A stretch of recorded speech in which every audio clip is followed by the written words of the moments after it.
People, good day! Ayan po. So, ngayon guys, ay gusto ko lang ipakita sa inyo yung ginawa ko dito sa aking garden. So, hindi pa ako nakakapagwalis and kakatapos ko lang silang i-rearrange dito guys. Yan, kasi nag-ayos-ayos ako and then yung mga purple delight kasi guys ay tinanggal ko na dito. Ayan, so wala na sila dito.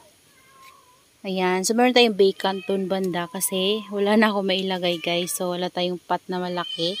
Ayan, kasi nilabas ko talaga lahat ng mga nandito natin na purple delight. Tapos yung ating mga aloes ay nilagay ko dito banda. So dahil nga 'di ba sabi ko sa inyo guys, pina-extend ko to sa kapatid ko. So ayan, pinausog ko tong net dito banda. And nagkulang yung net kaya ito yung nilagay ko, yung nilalagay ko sa bubong na isa. So ayan, ito muna yung sinasarado ko dito sa may pasukan para hindi sila mapasok ng manok tsaka ng aso. Ayan, so ito dito banda, nilagay ko dito yung ating mga super bomb and purple delight. So lahat sila dito guys, puro purple. Ayan. So yung mga propagation natin ng super bomb tsaka purple delight ay dito na lahat nakalagay sa labas. So ayan, palagi ditong maulan. So ngayon ay tanghali na. Ayan, so ayan yung langit dito guys. Kakatapos lang umulan gabi. Tapos kanina naman ay hindi naman umulan pero ayan, makulimlim siya. And meron naman guys init pero alinsangan lang. Ayan o. So sobrang dilim ng langit dito ngayon guys. And dito banda, ayan, nilinisan ko yung plastic na nilagay ko dito. Ayan, para hindi sila talunan ng manok. Kasi yung dyan banda guys, diba tinatalunan ng manok.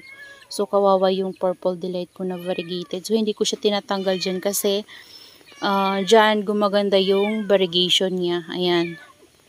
So yan yung look dito guys. So tinanggal ko yung mga dyan banda na nilagay ko. Yun yung nilagay ko dito sa ilalim guys ng ng upuan na pinagpatungan ko. Ayan, so dyan ko nilagay yung ating mga jadelet green na mga propagation. Tapos yung cactus, ayan.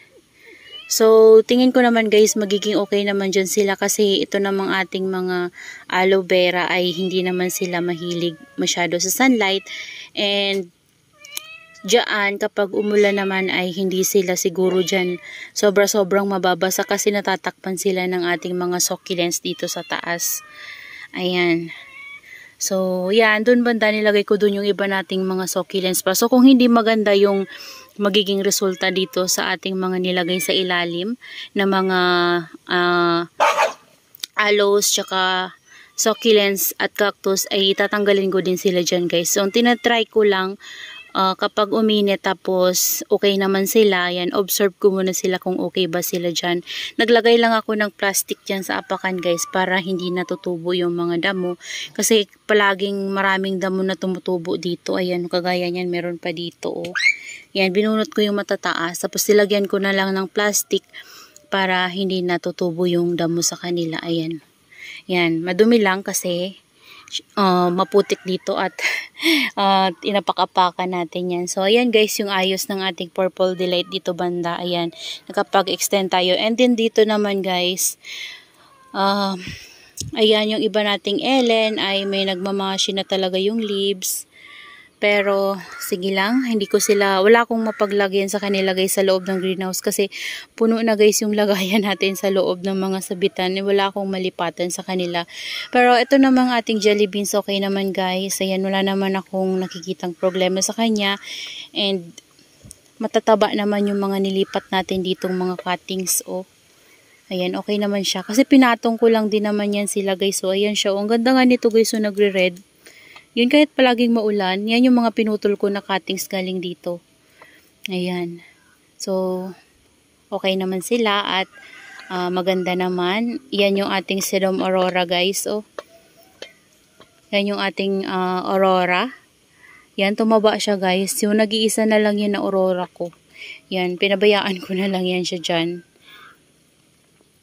At ito guys, alam nyo, gandang-ganda ako sa kanya. Ayan, nagpipink-pink yung tips niya dito banda. So, bihira ko tong diligin. And naglagay ako sa kanya ng toppings. Nilagyan ko rin siya ng chicken manure and vermicast. Ayan.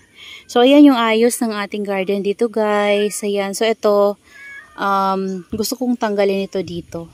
Ayan. Gusto kong dun sila ilagay sa baba. Pero pag-isipan ko muna, guys, kung gagawin ko. Kasi, kung mayroong space at pwede ko silang ibaba doon, ibababa ko sila, guys. Yan. Pwedeng palitan ko sila dito sa taas. Ayan yung ayos dito, guys. Nilabas ko dito yung ating mga oblong pot kasi yung napapatungan ng ating oblong pot doon banda sa may gilid ng ating net ay yun yung kinuha ko at pinatungan ng ating super bomb dito sa labas. So, ginawa ko ROS yung ating super bomb at purple delight ulit.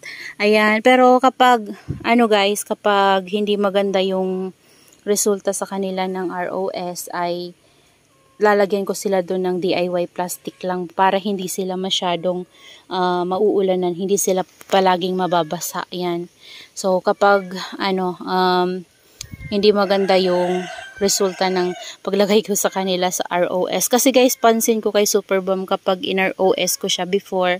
Kasi yung mga una nating Super Bomb in-ROS ko, okay naman siya, hindi naman siya namatay, hindi naman siya nalusaw, kaso lumiit yung mga leaves niya. Ayan, so ayan yung ayos dito, guys. Bali dito naman banda, tinanggal ko yung ating log dito at dito ko siya nilagay. Yan dyan banda.